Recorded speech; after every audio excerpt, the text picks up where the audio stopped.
As the Trump administration works to speed up the process of deporting undocumented immigrants, some immigration experts are concerned that efficiency may come at the cost due to the process. Good evening. I'm Kim Chapman-Whitfield. And I'm Josh Rowe. Homeland Security Secretary Kristi Noem spoke in Nashville today about the work her agency is doing and accused critics of defending criminals. Now, all of these criminals are evil. They're horrible human beings. They're the worst of the worst. And America is safer because they're off of our streets, because of the work of the individuals behind me, but all of the agents and officials within HSI and ICE. Rioters, criminal thugs, legacy media, open border politicians, often you'll hear them standing up and defending the evil criminals that I've been talking about. Secretary Noem also accused leftists of trying to intimidate ICE officers. This all comes as DHS prepares to send more ICE agents to Nashville, as well as adding additional immigration judges. Today, News Channel 9's Mary Beth Mangrum talked to an immigration attorney about what these changes would mean for people detained by ICE. Mary Beth. Kim, Josh, in today's press conference, Secretary Kristi Noem announced the plan to provide more agents and resources to the Nashville area. Immigration attorney Terry Olson says added support and changes in that city could eventually affect our area.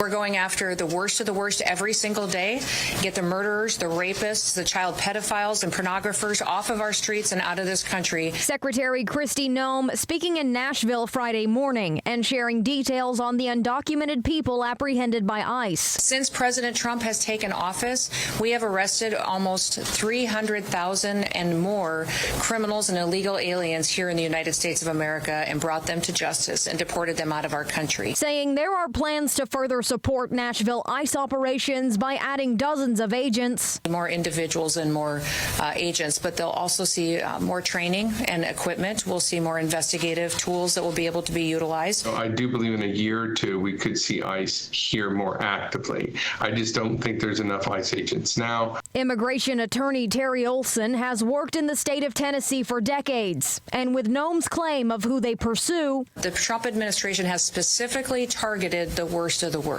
Olson can't agree. The majority of people who have been arrested and also detained are individuals who have ongoing immigration matters.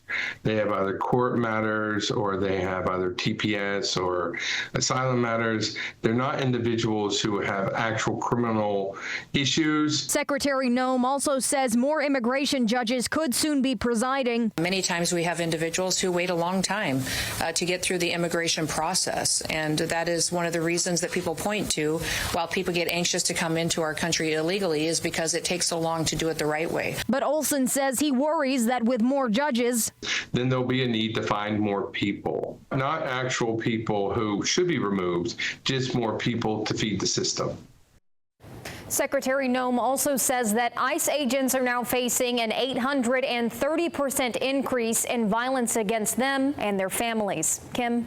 Mary Beth, thank you. Secretary Noem also discussed Kilmar Abrego Garcia's case in Nashville today. She claimed the media has misrepresented Abrego Garcia, saying he is an MS-13 member and a human trafficker. Abrego Garcia is currently facing human smuggling charges in Nashville, but he's not facing any gang-related charges. Sheriff's offices will be required to help.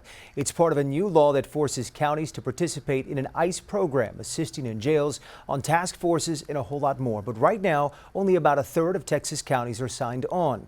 The News 4 I-Team's Jordan Elder is investigating why that is and why that number could soon grow.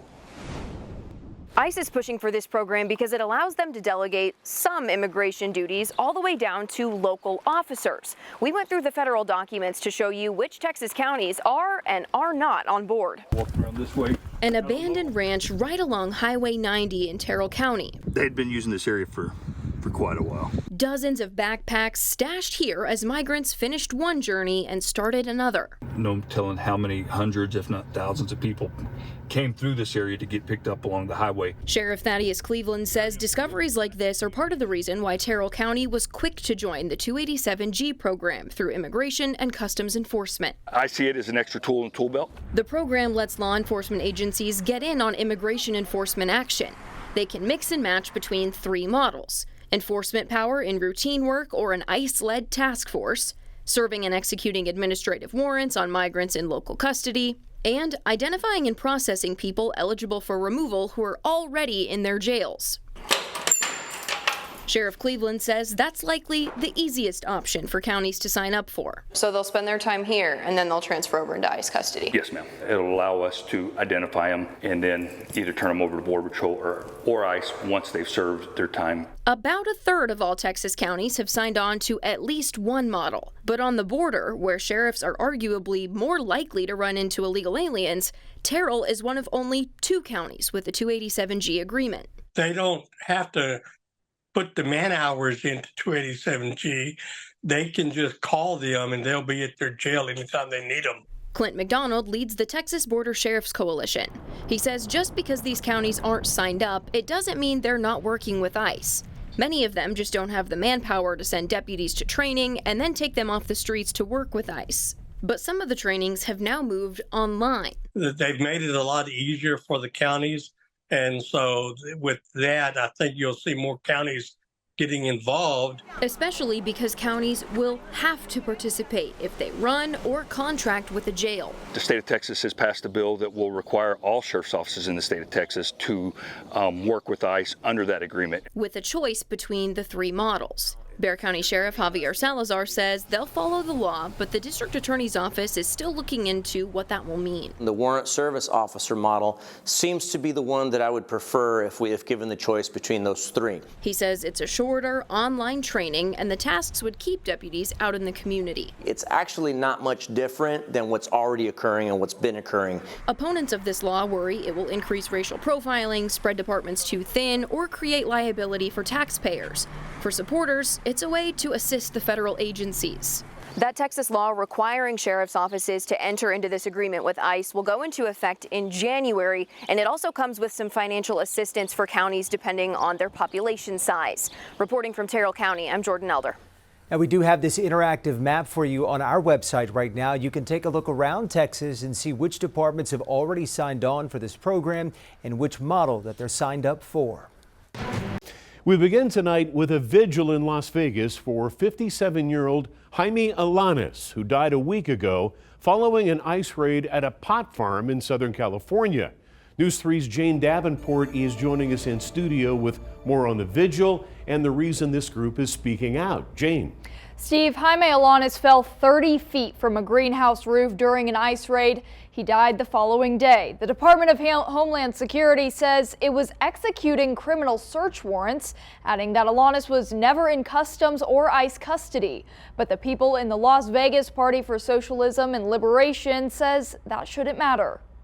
His death is directly caused by ICE's presence on the farm. Matthew Becerra's grandparents are Mexican immigrants. He says he felt a mix of emotions when he heard the news about Alanis. Almost feeling like a little too familiar right now. During the farm raid, agents arrested around 200 people suspected of being in the country illegally. The Department of Homeland Security says Alanis was not among them. But if they're basically picking up American citizens without really checking where they're from or their documentation status, it doesn't matter. If one person isn't safe, nobody's safe. DHS Secretary Kristi Noem has previously stated that ICE always investigates who it targets and ultimately deports. But Becerra says these raids are becoming too aggressive. It's frankly disgusting and abhorrently racist. But politicians say it's not just the migrants facing aggression. In a post on X, Secretary Noem says ICE agents are now facing an 830% increase in assault against them. But groups like Las Vegas PLS say they're here to spread awareness, not violence. We are coming at this from a place of love. We love our community, we love our family members, and we want to make sure that we all want to stay safe in this these turbulent times. Now, the Trump administration is currently averaging more than 14,000 deportations per month. Next week, the Las Vegas PSL says they're hosting a protest in front of the Henderson County Detention Center. Steve?